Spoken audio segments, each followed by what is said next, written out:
आज आम्हाला बिदर बसल्या बेनकनाळी माताचे दर्शन करायला जायचं आहे, म्हणून सकाळी लवकर उठून घरातली आधी कामं करून घेतलो. त्याच्यानंतर सगळे मिळून तिकडे निघालो.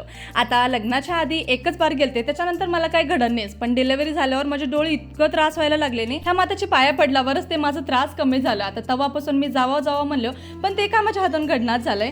चला, तिथे गेल्यावर तर भीड बिलकुल पण कमी होती, म्हणून छान आमचं गेल्या दर्शन झालं. आता दर्शन झाल्याच्या नंतर आम्हाला परडी भरायचं होतं. आता जे काय त्याला डाळ पीठ ते सगळं शिदा लागते आणि मी ते सगळं माझ्या घरातूनच घेऊन आलते, कारण माझी मन्नत ते मीच कंप्लीट करायला पाहिजे. आणि इकडे बापले की धोंडा उचलते. आता आपली मन्नत पुरी व्हायचं असेल तरच हे धोंडा उचलते असं म्हणतात, पण 3 बोटानं नाही 5 बोटानं का होईना ते उचललं. चला, छोटे मोठे जे काय आजूबाजूचे मंदिर आहेत ना, तिथं सगळीकडे पाया पडलो. आता लालूबाईला मला अडकून घेऊनच सगळीकडे फिरावं लागलं, कारण तिनं मला सोडून कुणाकडेच राहिना हे तर सगळ्याला माहितीच झाले. आणि आम्ही घरामधूनच टिफन घेऊन आलतो, म्हणून छान मंदिरमध्ये बसूनच जेवण केलो. त्याच्यानंतर माताची बहीण मंदिरच्या पुढच्या बाजूलाच आहे, म्हणून तिथं पण गेलो. आता ह्यांचं नाव काय मला आठवण नाही, तुम्हाला जर माहिती असेल तर मला कमेंट करून नक्की सांगा. आणि ह्या प्लेसला तुम्ही पण आलात का ते पण सांगा. इथे इतकं थंड होतं ह्या मंदिरमध्ये, आम्ही अर्धा तास तिथंच बसलो.